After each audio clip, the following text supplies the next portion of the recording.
Good afternoon. Welcome to Friday, April 27th. Um, I just got off work a little early today. It was a good day. I don't usually talk too much at work. I work at a call center, so kind of boring, just all day on the phone with various people.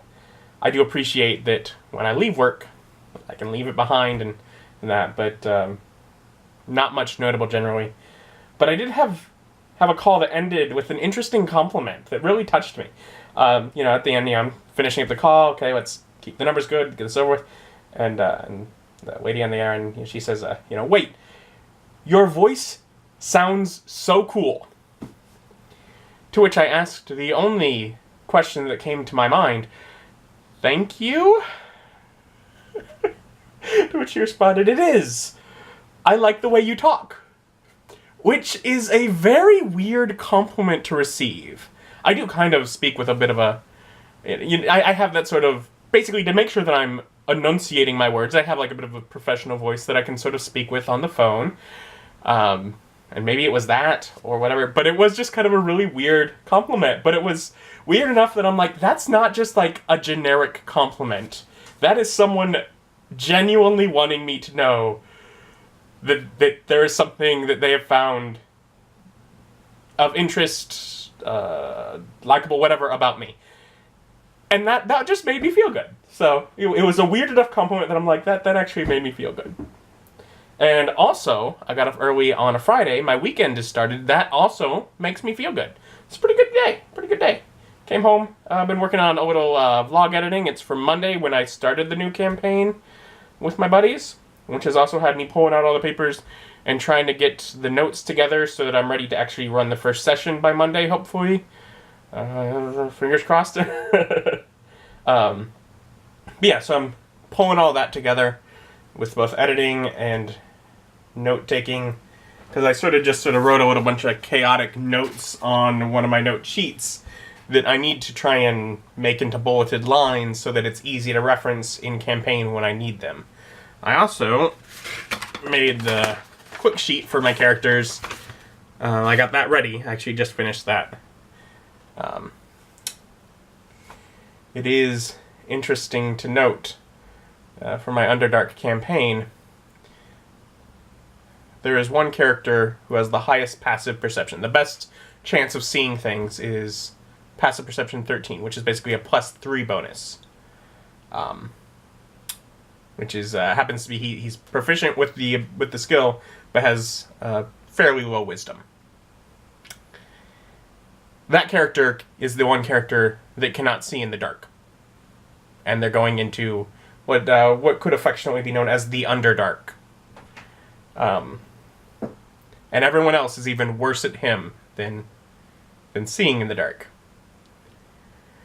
Or rather than seeing things, but they can see while in the dark. So I'm just like, okay. So this is a campaign where I can hide things from my players. Very well, apparently. I'm like, wow. Hopefully they don't want to find any of the traps. Oh, well. It is just interesting things like that I'm noticing, just sort of going through. But yeah, pulling notes together and just kind of relaxing.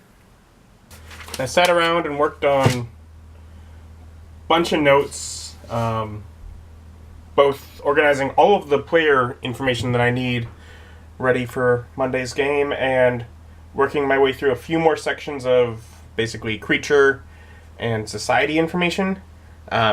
Admittedly, I don't have the stuff that I need, like, right away, like, for the early part of the game.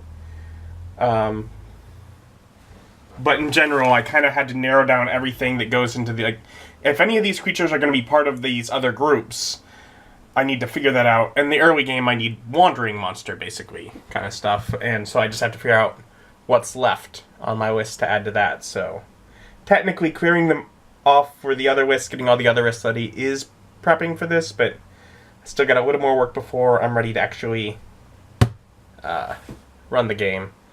Just sorting off the last couple of monsters. But I do admittedly have, like, lists already made that were, here's all the creatures that I want to try and potentially work in at some point.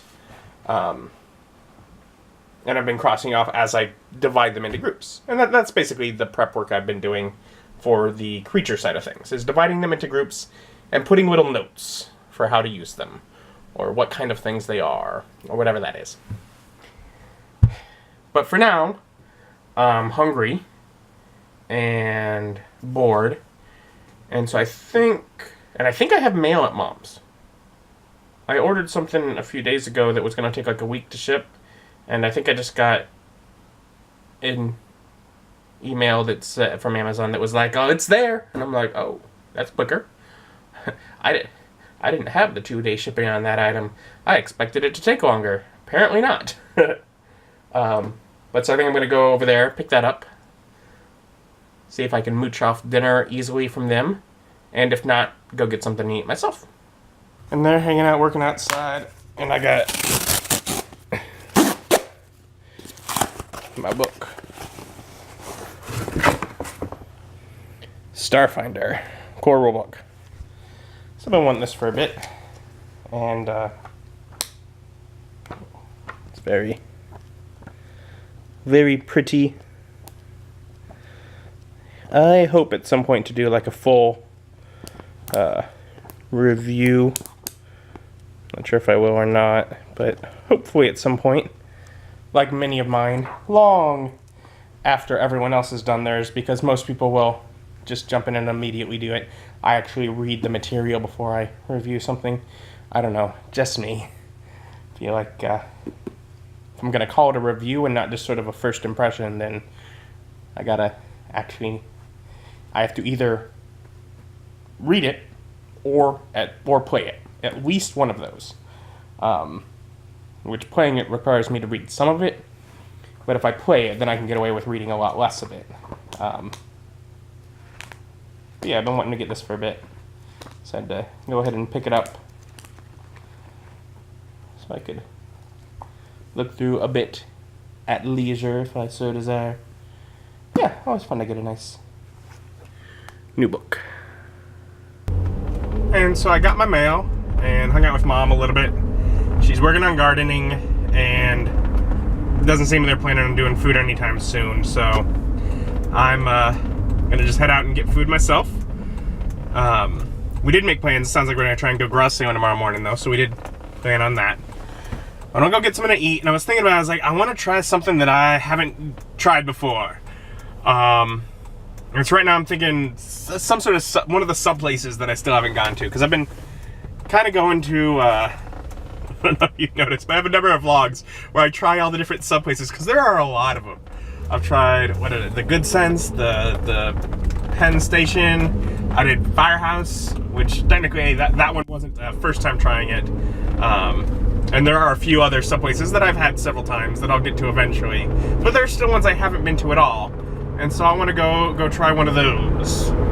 So I drove around a bit, and I have found myself at Jersey Mike's Subs. So that's one of the ones that I had received like mailer for. So I figure I'll give it a shot.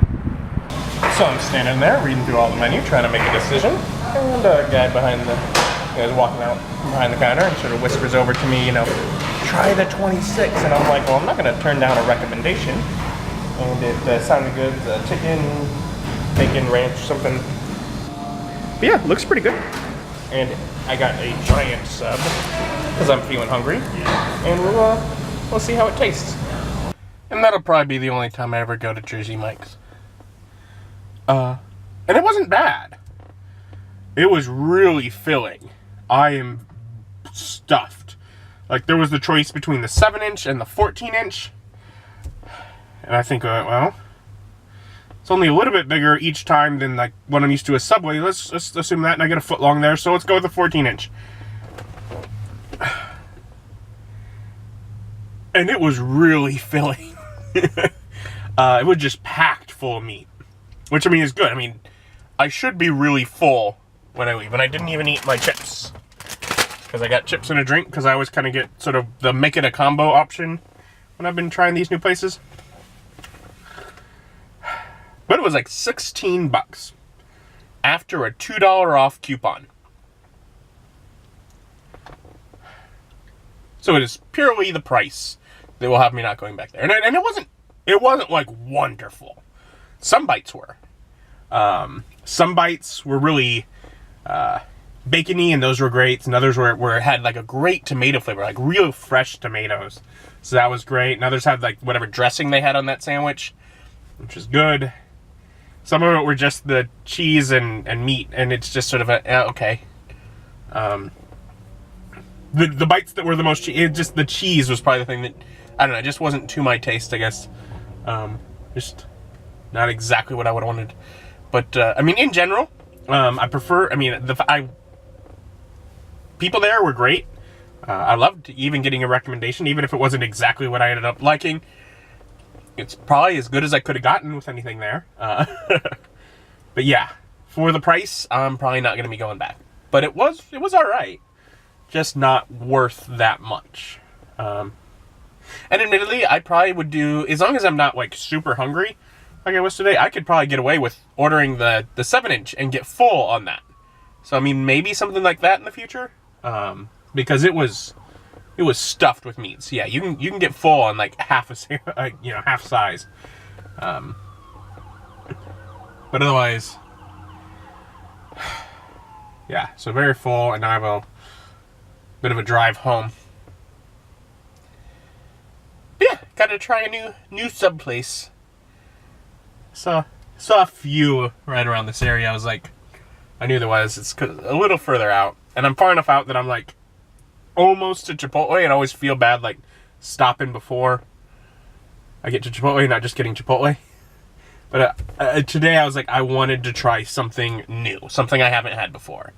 I did so. It was expensive, but oh well. Headed home now. And so even though that experience wasn't ideal, it's still good. Those are the risks that you always take when you try somewhere new. That there's gonna be unexpected costs, or that it's not gonna taste as good as you would desire, are always things those are the major risks with going and trying new places. But ultimately, I still enjoy it, which is more than I could have said even a year ago. But I am really getting to the point, I enjoy trying new places, and I can't do it all the time because of those risks. But if I can set aside a little extra money every so often just in case, things end up costing more, whatever may happen, I do enjoy when I get to go try a new place.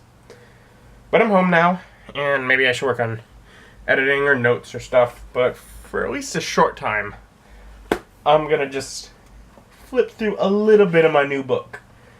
And I am super tired.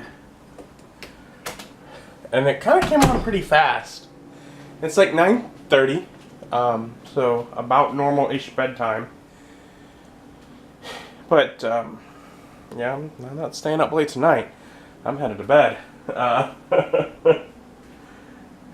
didn't really even, it came on and I just barely was like, okay, I'll use the energy I have and I'm gonna get a vlog uploading, and otherwise, I'm like, oh well. But I like to have something going overnight, but whatever. Like I said, just all of a sudden, just exhaustion. So yeah, I'm gonna head to bed. Thank you for joining me. Join me as my journey continues. Bye.